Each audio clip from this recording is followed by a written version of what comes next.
Amém. Samuel, aumenta só mais um pouquinho, por favor, meu irmão. Graça e paz. Não está direto, não. Eu acho que está tranquilo. Som, testando mais um pouquinho só. Eu vou tentar falar baixo dessa vez. Se eu gritar, os irmãos falam assim, ops, que às vezes eu me empolgo. Queridos irmãos, vamos abrir nossas Bíblias. Deixam suas Bíblias abertas aí um pouquinho. No Evangelho de Lucas, capítulo 24.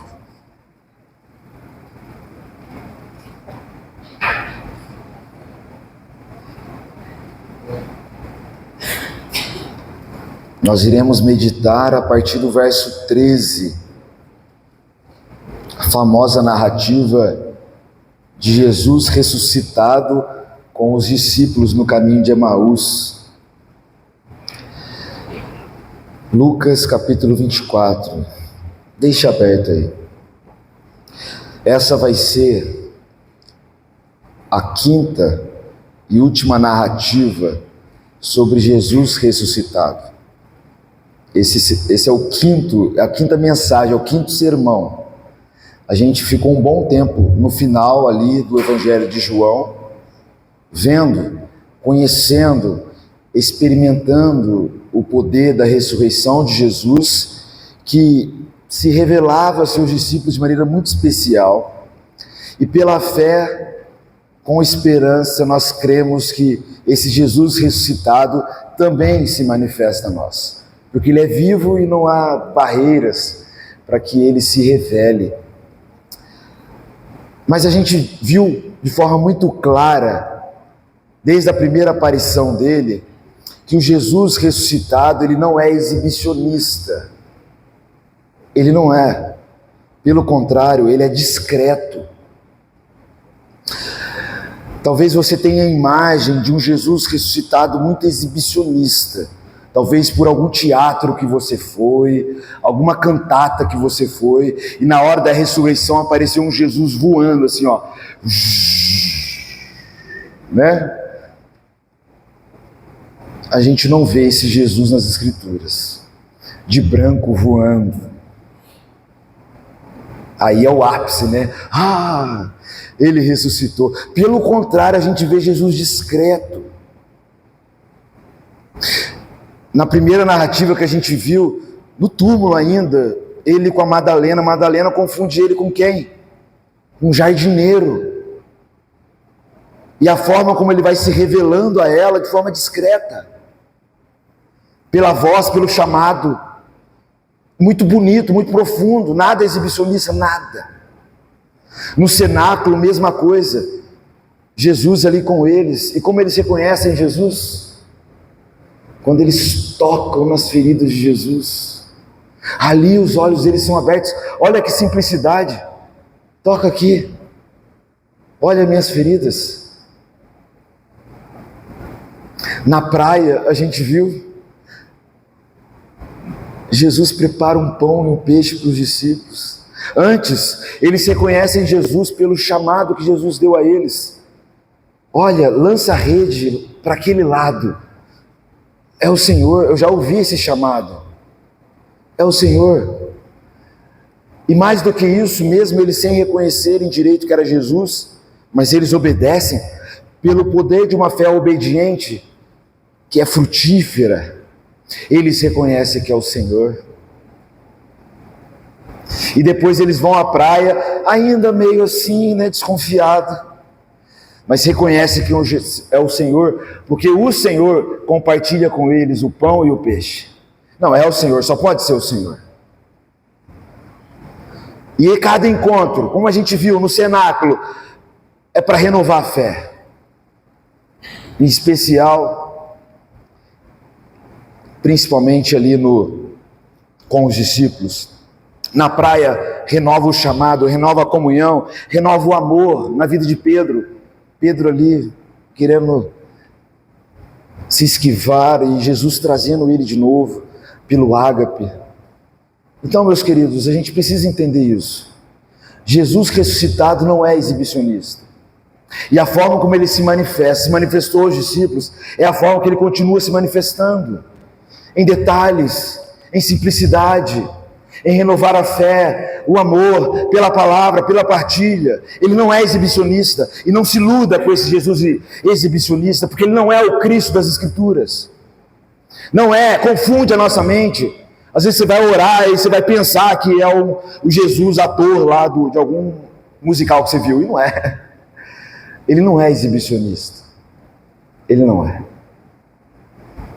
Isso fica muito claro. Se você ainda não entendeu isso, volte às mensagens, principalmente do Evangelho de João, leia as narrativas e medite, porque é isso que a gente vai ver também nesse texto de Jesus com os discípulos no caminho de Emaús. E aqui a gente deu um passo atrás, assim, no sentido de que aqui faz parte ali da primeira semana, de alguns dias depois que Jesus ressuscitou, mas há princípios aqui fantásticos. Fantástico. Diz assim o texto, Lucas 24:13, que naquele mesmo dia da ressurreição, 2 deles estavam de caminho para uma aldeia chamada Emaús, distante de Jerusalém, 60 estágios. E iam conversando a respeito de todas as coisas sucedidas. Aconteceu que, enquanto conversavam e discutiam, o próprio Jesus se aproximou e ia com eles. Os seus olhos, porém, estavam como que impedidos de o reconhecer. Então lhes perguntou Jesus: que é isso que vos preocupa? E de que ides tratando à medida que caminhais? E eles pararam entristecidos. Um, porém, chamado Cleopas, respondeu dizendo: és o único, porventura, que, tendo estado em Jerusalém, ignora as ocorrências desses últimos dias? Ele lhes perguntou: quais? E ele explicou o que aconteceu a Jesus, o Nazareno, que era varão, profeta, poderoso em obras e palavras, diante de Deus e de todo o povo. E como os principais sacerdotes e as nossas autoridades o entregaram para ser condenado à morte e o crucificaram. Ora, nós esperávamos que fosse ele quem havia de redimir a Israel, mas depois de tudo isso, é já este o 3º dia, desde que tais coisas sucederam. É verdade que também algumas mulheres das que conosco estavam nos surpreenderam, tendo ido de madrugada ao túmulo, e não achando o corpo de Jesus, voltaram dizendo terem tido uma visão de anjos, os quais afirmam que ele vive. De fato, alguns dos nossos foram ao sepulcro, verificaram com exatidão aquilo que as mulheres disseram, mas não o viram. Então lhes disse Jesus: ó nécios e tardos de coração para crer tudo o que os profetas disseram. Porventura, não convinha que o Cristo padecesse e entrasse na sua glória? E começando por Moisés, discorrendo todos os profetas, expunha-lhes o que a seu respeito constava em todas as Escrituras. Quando se aproximavam da aldeia para onde iam, fez ele menção de passar adiante, mas eles os constrangeram, dizendo: fica conosco, porque é tarde e o dia já declina. E entrou para ficar com eles. E aconteceu que, quando estavam à mesa, tomando ele o pão, abençoou, e tendo partido, lhes deu. Então se lhe abriram os olhos, e o reconheceram, mas ele desapareceu na presença deles. E disseram um ao outro: porventura não ardia o coração quando ele pelo caminho nos falava, quando nos expunha as Escrituras? E na mesma hora levantando-se, voltaram para Jerusalém, onde acharam reunidos 11 e outros com eles, os quais diziam: o Senhor ressuscitou e já apareceu a Simão. Então os dois contaram o que lhes acontecera no caminho e como fora por eles reconhecido no partir do pão. Amém.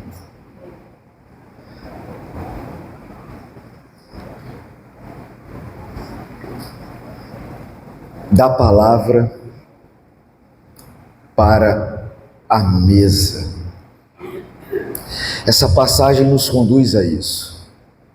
E de alguma maneira nós estamos sendo conduzidos pelo Senhor nisso. Da palavra para a mesa. O texto é riquíssimo, por isso que mesmo com dificuldade eu quis ler ele todo. O texto nos conta essa aparição de Jesus ressuscitado com esses discípulos indo a Emaús. Um texto muito bem trabalhado por Lucas, cheio de detalhes, cheio de riquezas, que a gente poderia debruçar e meditar durante um mês, fácil. A narrativa se desenvolve dentro da seguinte dinâmica: amanhece o domingo da ressurreição aqui, as mulheres vão ao túmulo, dizem aos discípulos que o Senhor não estava lá, haviam anjos e esses anjos disseram: por que buscai entre os mortos aquele que vive? E isso foi a mensagem que elas disse para os discípulos. Mas esses daqui estavam cansados, estavam entristecidos, desanimados, como nós vimos no texto, diante da decepção de suas expectativas. Eles não esperavam que o Cristo fosse morto daquele jeito.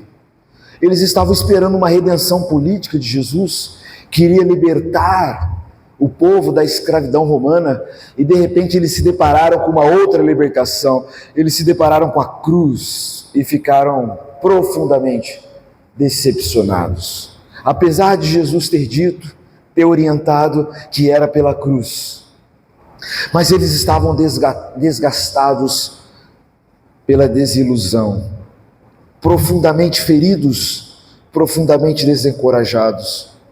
E eles resolvem voltar para a aldeia de Emaús. E diz o texto aí no verso 16, que os seus olhos estavam como que impedidos de reconhecer Jesus. Impedidos. Isso não acontece uma única vez. Jesus ressuscitado, ele tem esse ar de mistério. Impedidos estavam de reconhecer Jesus. E o que isso significa nesse contexto? Que quando os nossos desejos não são satisfeitos, Deus é a pior de nossas frustrações. Nós nos tornamos cegos, mesmo estando diante dele, e não reconhecemos quando os nossos desejos não são satisfeitos e nos entregamos a frustrações, somos incapazes de reconhecê-lo. Jesus em pessoa estava com eles. Eles conheciam Jesus, conheciam seus sermões, os milagres e tudo mais, mas não reconheciam. Por quê? Porque seus desejos não tinham sido satisfeitos, estavam entregues a frustrações, estavam voltando à velha vida. E nessa viagem, assim como foi com todos os discípulos, essa é a graça do Jesus ressuscitado. Ele é resolvido, ele traz renovação, ele traz graça. O Senhor se une a eles, como diz o texto. O Senhor vai ao encontro deles, e ele toma a iniciativa, perguntando, no verso 17, que é isso que vos preocupa? O que é isso que vocês estão tratando à medida que vocês estão caminhando? Diz o texto que eles pararam e se entristeceram ou pararam e ficaram entristecidos com essa pergunta? E a resposta é própria de alguém que está cansado do assunto. Cleopas aqui diz no verso 18, responde: és o único que, porventura, tendo estado em Jerusalém, ignora tudo o que aconteceu nos últimos dias? E Jesus, de maneira desentendida, e eu gosto desse Jesus ressuscitado que dá uma de desentendido, provoca uma pergunta: quais? O que aconteceu? Não estou sabendo. Então começaram a falar de Jesus, sem reconhecer Jesus, mas fala numa linguagem no passado, que aconteceu com Jesus Nazareno, varão profeta, poderoso em palavra, diante do povo, diante de Deus. Os principais sacerdotes e as autoridades, verso 20, entregaram ele para ser condenado à morte e o crucificaram. Verso 21, ora, nós esperávamos, está falando do passado aqui, nós esperávamos, nós fomos frustrados, nós esperávamos que ele fosse aquele que havia redimir o Israel, aquele que iria redimir o povo. Mas depois de tudo isso, já é o terceiro dia que isso já aconteceu. Verso 22, é verdade também que algumas mulheres que estavam conosco, diz que foram lá no túmulo de madrugada. Verso 23, não acharam o corpo de Jesus, e elas voltaram dizendo que ele vive por conta da mensagem dos anjos. Verso 24, de fato, alguns dos nossos foram ao sepulcro, verificaram com exatidão aquilo que as mulheres disseram, mas não ouviram. Ou seja, essa informação que eles receberam das mulheres, esse fato do túmulo vazio, não tinha sido suficiente para lhes mover a fé. A narrativa de como o túmulo estava vazio não os moveu a fé, foi insuficiente. Os fatos históricos não bastaram. Não bastaram. Então Jesus, misterioso ainda, no verso 25 diz, ó nécios, né? Aqui é uma linguagem pesada, né? Quase educada para não ofender, né? Ó povo sem inteligência, ó nécios e lentos, tardos de coração para crer tudo que o profeta ou os profetas disseram. Vocês demoram muito para crer, muito para entender, muito para cair na real. E agora Jesus, mesmo sem eles reconhecerem, começa a falar de Cristo, na perspectiva das Escrituras, e não apenas como fatos históricos, porque o fato histórico, o fato do túmulo estar vazio, o fato do anúncio das mulheres e de um anjo anunciar, isso não bastou para a fé. Isso é muito importante, muito importante. Muito interessante, porque agora Jesus começa a pregar para eles. A palavra encarnada começa pela palavra escrita a pregar para eles. Não existe melhor pregação do que essa.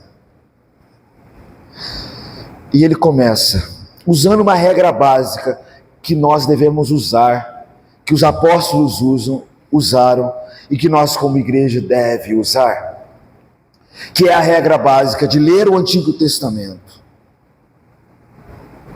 interpretando à luz da pessoa de Cristo e da obra da redenção de Cristo. E assim Jesus começa a fazer uma leitura bíblica, passando pelas Escrituras, sobre o que as Escrituras falavam sobre Cristo, sobre sua obra, sobre quem Ele é e sobre o que Ele veio fazer. É para isso que as Escrituras nos foi dada, como diz Paulo em 2 Timóteo 3,15, ela nos foi dada para nos guiar à fé em Cristo Jesus. E Jesus, a palavra encarnada, começa a pregar. A partir do verso 26, ele diz: olha, porventura não convinha que o Cristo padecesse e entrasse na sua glória? Verso 27, começando por Moisés, ou seja, pelo Pentateuco, discorrendo pelos profetas, menores, maiores, expunha-lhes o que a seu respeito contava as Escrituras. Constava nas Escrituras, ele começou a pregar e ensinar. É isso. Jesus ressuscitado toma as Escrituras para falar dele mesmo como o Cristo. Ele mesmo quem diz: as Escrituras testificam de mim, testemunham de mim. Tudo é sobre ele, tudo é para ele, tudo é para o despertar a fé nele, tudo é para nos mover a fé e o amor nele, tudo. E é justamente diante dessa palavra que os discípulos vão dizer mais à frente. Eu vou fazer um pequeno adiantamento, depois eu volto. Os discípulos dizem mais à frente, no verso 32, depois de eles reconhecerem Jesus, aí eles recordam: porventura não ardia o coração quando ele, pelo caminho, nos falava, quando nos expunha as Escrituras? Notem esse detalhe, eles não estão dizendo que o coração deles ardeu enquanto se lia as Escrituras para eles. Não é a simples leitura. Mas eles dizem que os seus corações, verso 32, estavam ardendo quando ele, pelo caminho, nos falava, expondo as Escrituras. É quando ele nos ensinava. Isso é muito importante, muito importante. É essencial, porque a fé nasce no nosso coração pelas Escrituras ou pela escuta das Escrituras, mas nessa escuta a fé nasce por recebermos a instrução do próprio Cristo, que pelo Espírito Santo fala, desperta, ensina-nos a respeito dele mesmo. É quando isso deixa de ser uma letra, um estudo, uma explicação, mas quando se torna a palavra viva em nós, porque o Cristo que está em nós, o Espírito Santo que está em nós, nos comunicando Cristo, fala com a gente. Esse é o dom da fé, essa é a fé salvadora. Não é simplesmente a experiência de ler as Escrituras. Isso é muito importante, porque sim, eu posso pegar um texto bíblico, como os fariseus pegavam. Eu posso fazer uma análise histórica, linguística, arqueológica, sociológica do texto bíblico. Ou seja, eu posso trabalhar questões humanas, questões da sabedoria humana, da ciência humana. Ok, tudo isso tem o seu valor, mas isso ainda é humano. Eu posso ver nesse texto projeções, soluções para problemas políticos, para questões e respostas profundas da filosofia. Eu posso ler esse texto e encontrar questões profundas para o bem da cultura, para o bem das relações interpessoais e etc. Mas se eu não escuto a instrução do Espírito Santo, o meu coração não vai queimar. Se eu não ouço a palavra viva e eficaz de Cristo me comunicando a verdade dele, ela não produzirá efeito em mim. Ela não queimará. ela não gerar transformação e movimento de conversão.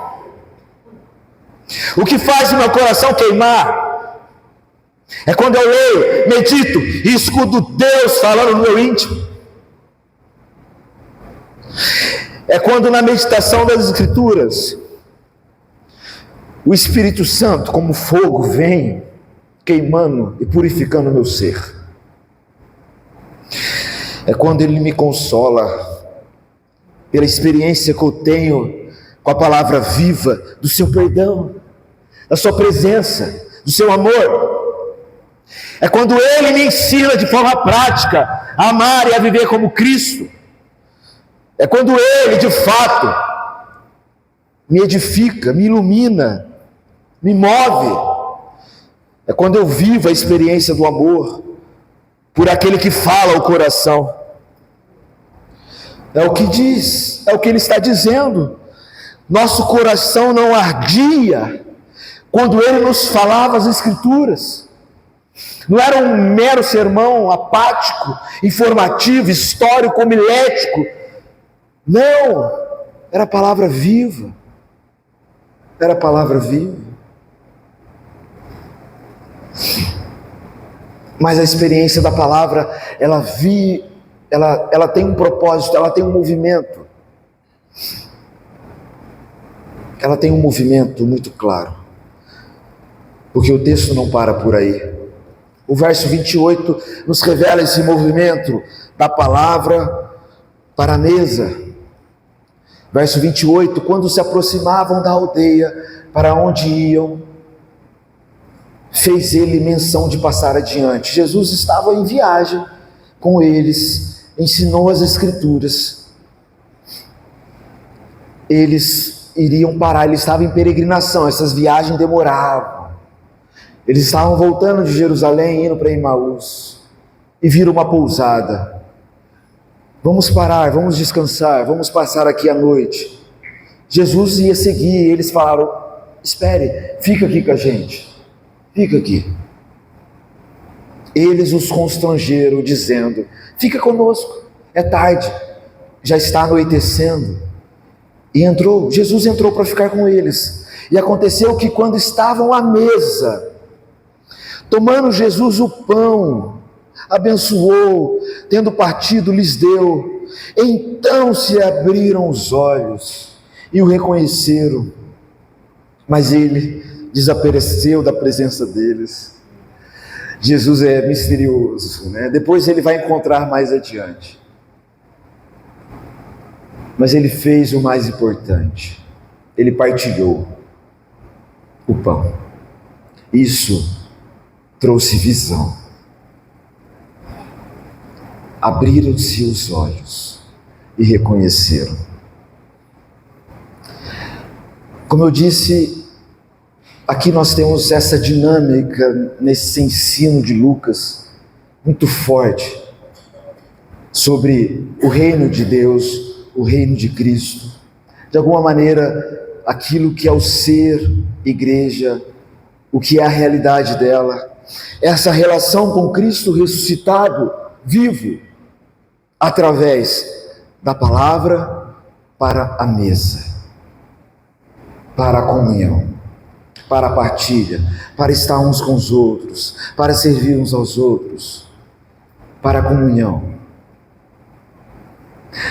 Palavra que não conduz à comunhão não nos traz revelação.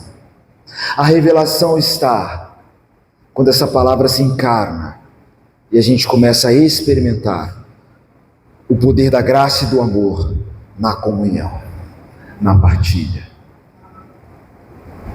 É aí que os nossos olhos são abertos. Mas essa dinâmica, em primeiro lugar, o nosso coração queimando pela palavra, quando Ele mesmo nos ensina, é quando Ele nos ensina, é quando o seu Espírito comunica Cristo ao nosso Espírito. Mas depois, os meus olhos precisam ser iluminados pela experiência simples, viva com Cristo, o Cristo da palavra através da partilha.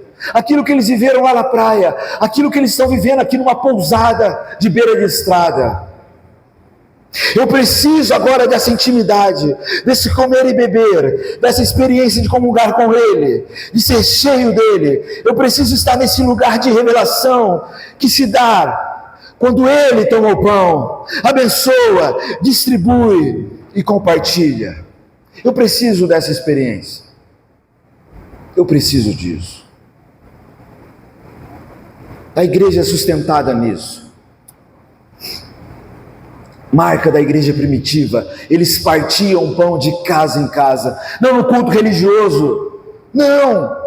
Jesus pregou a palavra no caminho. Jesus partilhou o pão numa pousada de beira de estrada.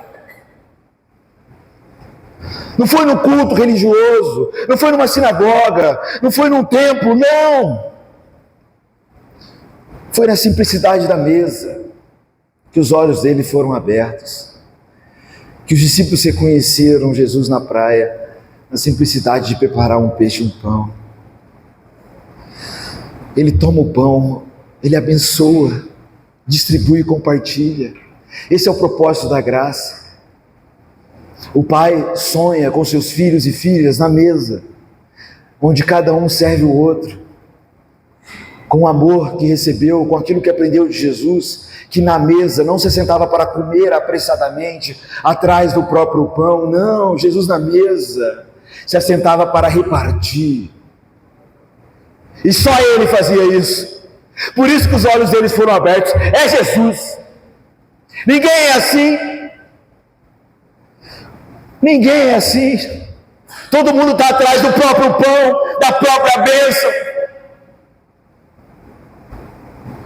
Ninguém é assim como Ele, que não busca o seu próprio interesse, mas se assenta na mesa para partilhar, para entregar virtude, para amar, para servir. É Ele, só pode ser Ele.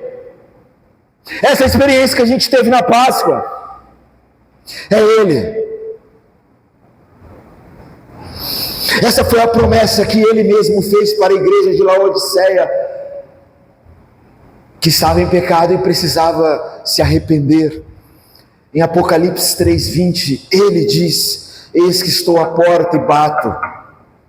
Se alguém ouvir a minha voz, palavra, se alguém ouvir a minha voz, palavra, e abrir a porta, entrarei em sua casa e cearei com ele e ele comigo.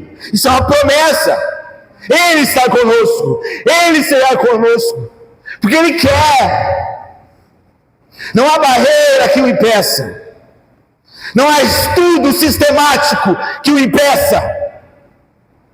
Ele quer, Ele colocou-se nesse caminho, Ele começou a conversa, Ele trouxe as escrituras, Ele partiu o pão, Ele disse para a igreja de Laodiceia: eu quero entrar, eu vou partilhar com vocês o pão. Ele quer, Ele tem prazer nisso. Entrarei em sua casa, e aqui ele está falando de casa, ele não está falando de um templo religioso, porque na época a igreja se reunia de casa em casa, famílias, em torno de Cristo, da palavra de Cristo, da mesa do Senhor, com essa promessa de que o Senhor está presente. Essa é a grande promessa, comunhão plena com Ele, palavra que nos prepara para essa comunhão. Se ouvir a minha palavra, se converter a minha palavra, eu estarei com vocês e cearei com vocês. Que bênção! Pela fé nós podemos experimentar isso. Não há limite para o Cristo ressuscitado. Não há limite. As Escrituras me apresentam isso, que não há limite. As Escrituras está me dizendo isso, que os olhos foram abertos pelo partir do pão. Isso não é negar as Escrituras, isso não é desvalorizá-la, é valorizá-la. É o que ela está dizendo, é onde ela quer nos conduzir. O que Lucas está nos mostrando nessa cena é que se quisermos encontrar Jesus ressuscitado e ser tocado por Ele, É simples assim, porque o Jesus ressuscitado ele é muito simples. Ele é muito simples. Ele não é exibicionista. Você não precisa de um culto top, não. Basta estar unido em comunhão ao seu corpo, que é a igreja, na comunhão da palavra, na comunhão do partir do pão. Em toda a sua história, a igreja sempre se congregou em torno da palavra e em torno da mesa do Senhor. Sempre, sempre, sempre. A igreja podia estar na prisão, ela podia estar na caverna. Nunca faltava a essência de ser igreja, porque ela sempre se reuniu em torno da palavra, em torno da partilha do pão. Sempre. Isso tudo nos mostra que não podemos ter um contato com Cristo à margem da palavra e à margem da mesa do Senhor. Não tem como. A gente viu em João, Jesus ressuscitado que vem ao nosso encontro, primeiro dia da semana, sempre nessa simplicidade, sempre propondo a palavra e comunhão numa mesa, sempre. E aqui a mesma coisa. A gente vê Atos dos Apóstolos, é a mesma coisa. O Espírito Santo vem na igreja, e o que há na igreja? Palavra e comunhão, de casa em casa, sempre. Palavra que não conduz à comunhão não é a palavra de Cristo, não é a palavra viva de Cristo. Pode ser letra, mas não a palavra de Cristo. A gente não vem na igreja, eu não venho na igreja para me encontrar. Não, aqui não é lugar que eu me encontrei, por isso que eu estou aqui. A gente vem para encontrar Cristo, por meio da palavra e do partir do pão, em comunhão com os irmãos, que é o seu corpo. O Espírito Santo foi derramado na igreja, que é o seu corpo, e eu venho nessa esperança de encontrar Cristo, na palavra, na comunhão, no partir do pão, com os irmãos. Porque essa é a promessa que Ele nos deu. Essa é a grande promessa: estarei convosco. Não há limite para Ele não cumprir essa promessa. Ele ressuscitou, Ele atravessou a porta do medo dos discípulos. Ele é onisciente, onipresente. Não há limite. O que impede a gente é a falta de fé, é a incredulidade, é o desgosto que a gente tem pela palavra e pela comunhão. É o nosso pecado que impede. Mas para Ele, antes de ser prazer nosso, é prazer dele estar com a gente. É o que Ele quer. Se abrir a porta, eu vou entrar, eu vou renovar.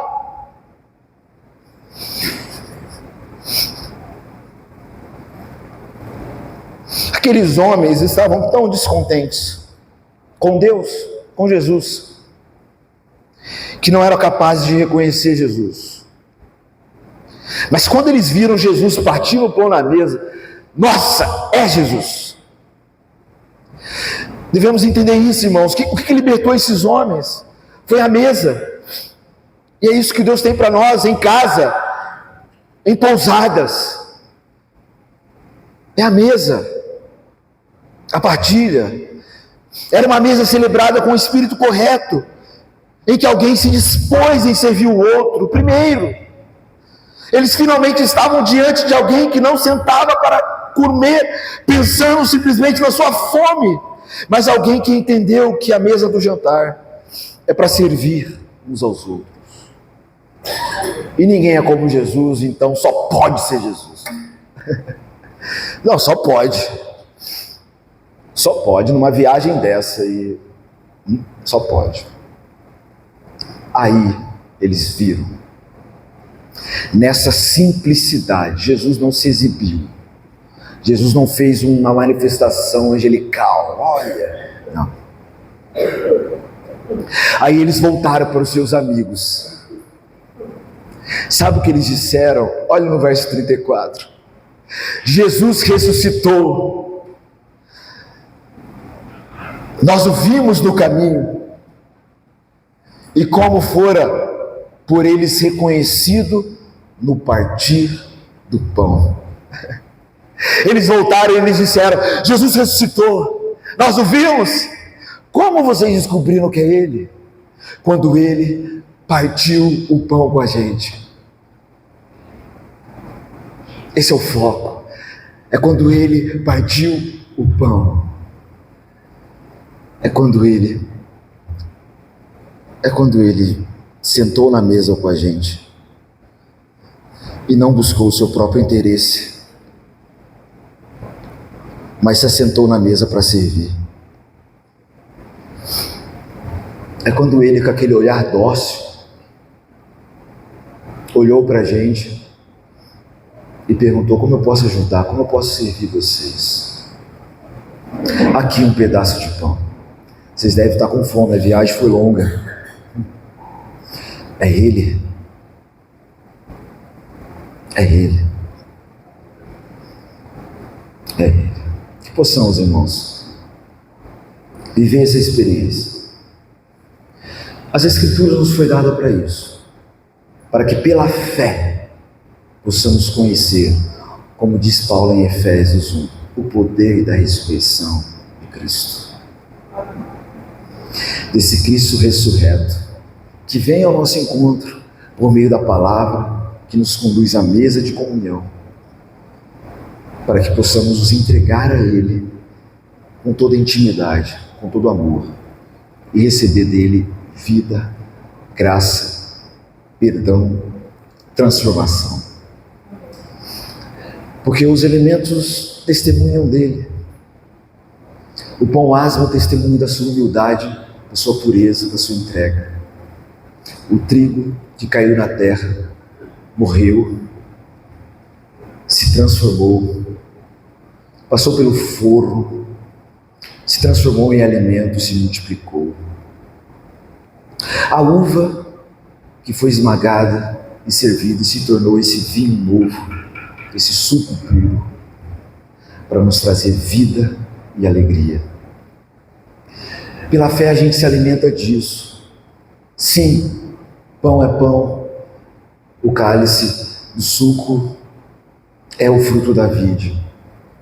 Mas pela fé, irmãos, esses elementos testemunham dele, para dizer para a gente que podemos nos alimentar dele. Ele está nos servindo com a sua vida. Podemos viver essa experiência de ter os olhos iluminados e sermos transformados com essa oferta, e sermos Cristo também na vida do outro, porque aquilo que ele partilhou é o seu corpo, e o seu corpo é a igreja, e a igreja deve viver como ele. Alguém que se assenta na mesa, não simplesmente para comer, mas para partilhar e para servir. O grande pecado da igreja de Corinto era, Paulo fala isso: vocês não comungam a mesa do Senhor, mas a mesa do demônio, porque vocês se assentam apressadamente para comer e não esperam pelos irmãos. Vocês rejeitam a comunhão. Vocês pensam que o pão sagrado, é apenas para satisfazer uma necessidade sua. E não é. É para comunicar virtude. É para comunicar de fato comunhão, de fato amor, de fato fé em Cristo Jesus. Que possamos nos preparar para isso, irmãos, para esse tempo, porque essa é a experiência da igreja, do ser igreja, da palavra para a mesa. Amém? Vamos orar antes da gente ir para a mesa do Senhor. Ó Pai Santo, obrigado por Tua palavra, por Cristo Jesus, a nós, pelo poder da Sua ressurreição, se revelar a nós, pela palavra que testifica e testemunha dele. E suplicamos, Pai Santo, que o Senhor esteja conosco também, nessa partilha do pão, nesse tempo onde nós iremos compartilhar da redenção, compartilhar da nossa fé que se fundamenta no sacrifício de Cristo, na oferta que Ele nos outorgou de forma totalmente bondosa, misericordiosa e amorosa, entregando virtude, graça e perdão.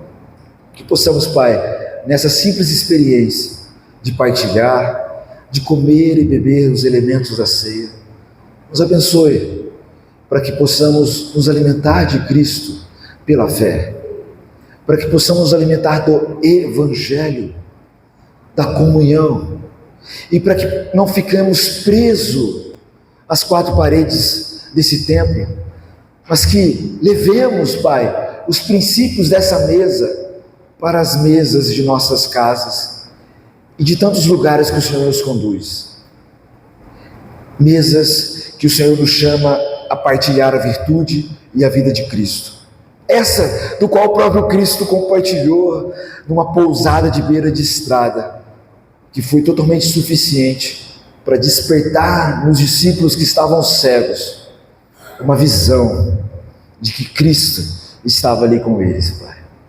Desperta-nos, Pai, a esta fé, a esse olhar de conhecer Cristo ressuscitado pela partilha do pão e do cálice, para que possamos ser renovados na fé, na esperança e no amor, para que possamos ser fortes, curados e vibrantes na vida abundante que Cristo oferece.